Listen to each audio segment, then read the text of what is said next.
नमस्कार, सत श्रीकाल। आज क्लास में स्वागत है। आज क्लास 12 का हिस्ट्री का छठा अध्याय भक्ति सूफी परंपराएं, धार्मिक विश्वास में बदलाव और श्रद्धा ग्रंथ लगभग 10वीं से 17वीं सदी तक का ऑब्जेक्टिव क्वेश्चन देख रहे हैं। पहला क्वेश्चन, जगन्नाथ का शाब्दिक अर्थ है संपूर्ण विश्व का स्वामी।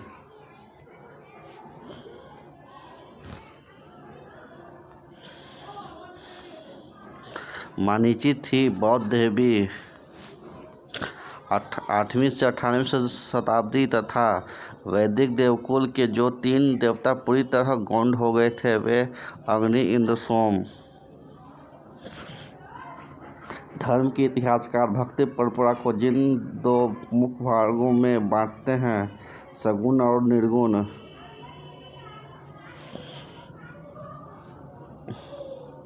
प्रारंभिक भक्ति आंदोलन तलवारों और नैनारों के नेतृत्व में जब उदय हुआ उस शताब्दी में, लगभग 9वीं शताब्दी,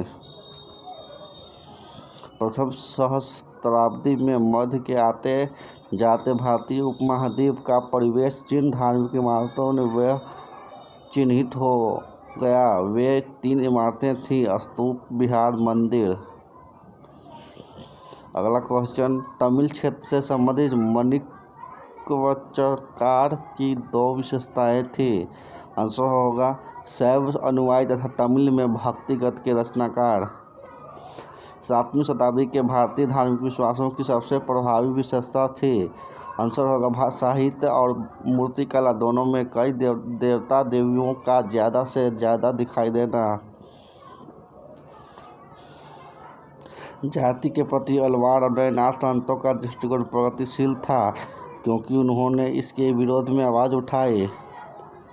नलपीरा दिव्य प्रबंधन का वर्णन किया जाता है तमिल देव के रूप में।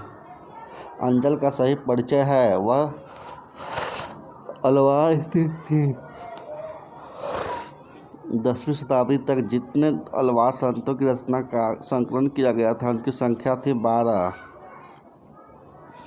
दक्कन में चोल शक्तिशाली बन रहे।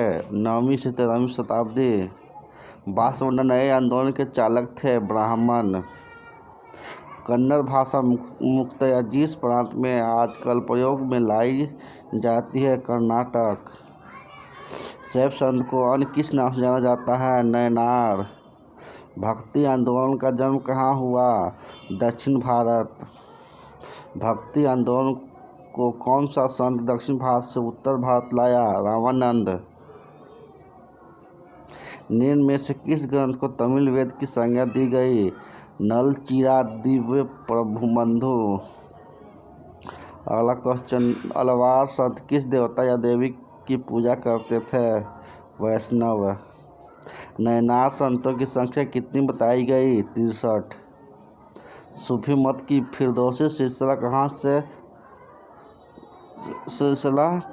कब सबसे अधिक प्रचलित हुआ? बिहार।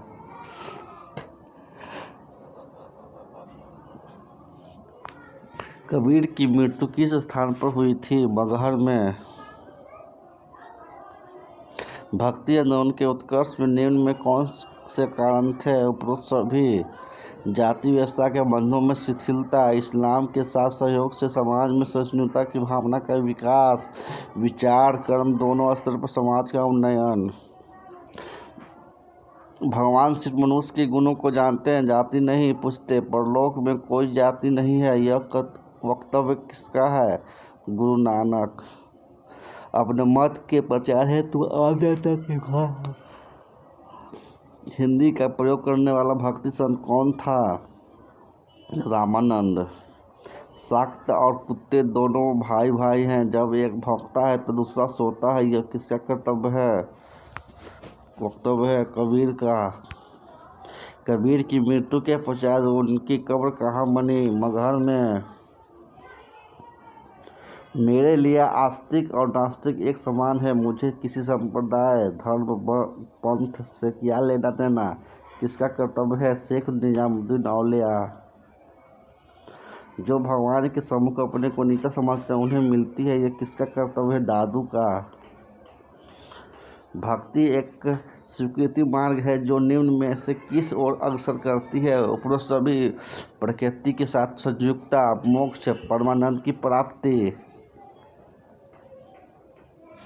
भक्ति आंदोलन का इतिहास निम्न से कब शुरू होता है? शंकराचार्य से।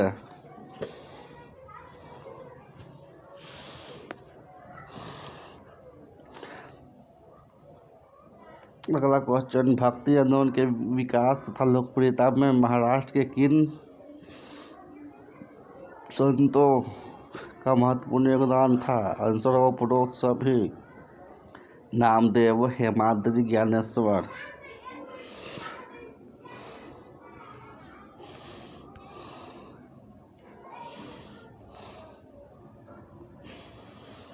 अगला क्वेश्चन, भारत में सुरावर्दी सिलसिले को लोकप्रिय बनाने का श्रेय किसे जाता है? बहाउद्दीन जकारिया। विशिष्ट द्वैतवाद के प्रवर्तक कौन है? रामानुज। किस अलवार स्त्री संत को दक्षिण का मीरा कहा जाता है? अंडाल।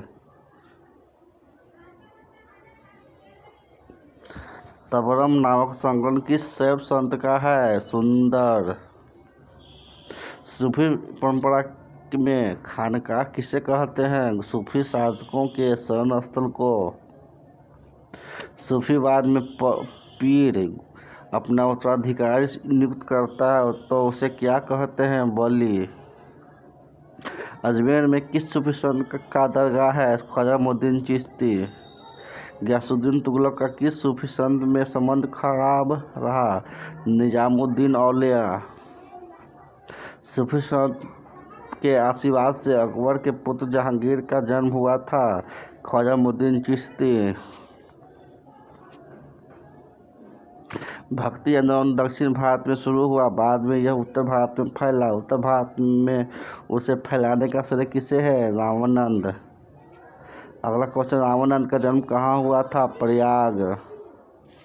नैनार किस धर्म से संबंधित है? शैव।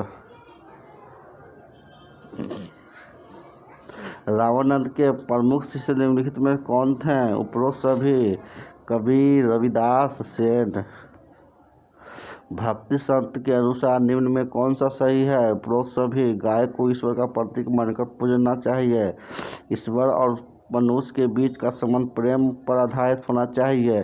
मनुष्य को पारंपरिक संबंध मातृत्व पर आधारित होना चाहिए।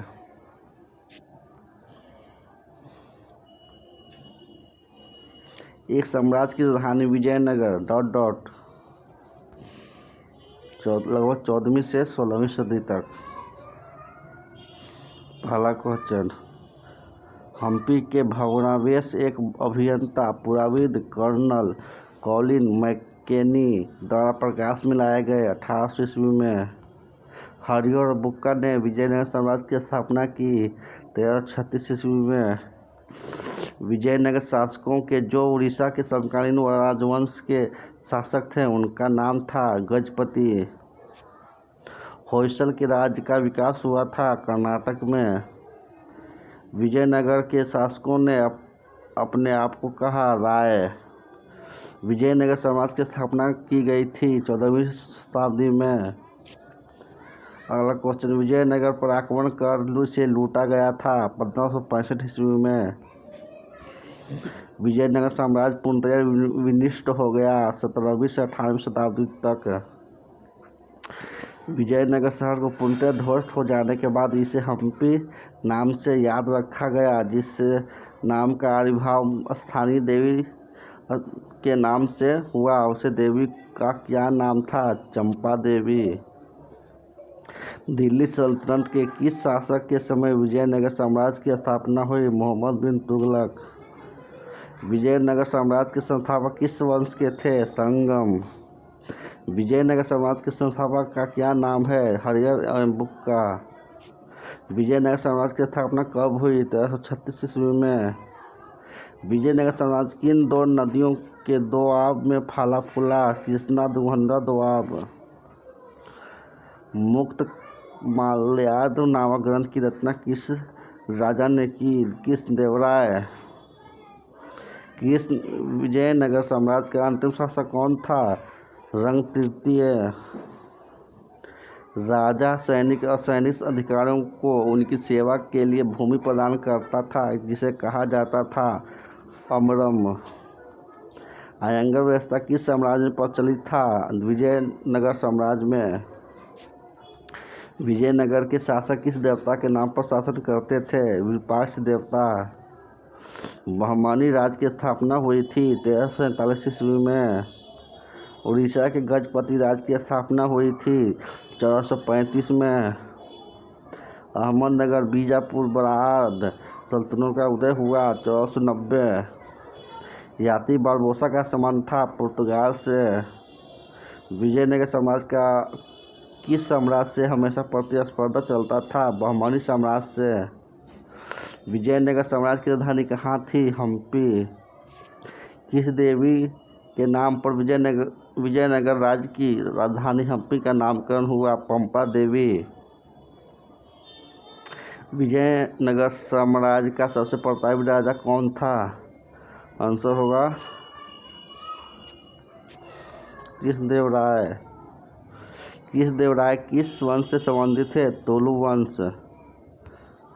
धन्यवाद। अच्छा लगे तो लाइक, सब्सक्राइब, शेयर करना ना भूलें। ऑफलाइन के लिए मसौरी कुंटौली में संपर्क करना ना भूलें।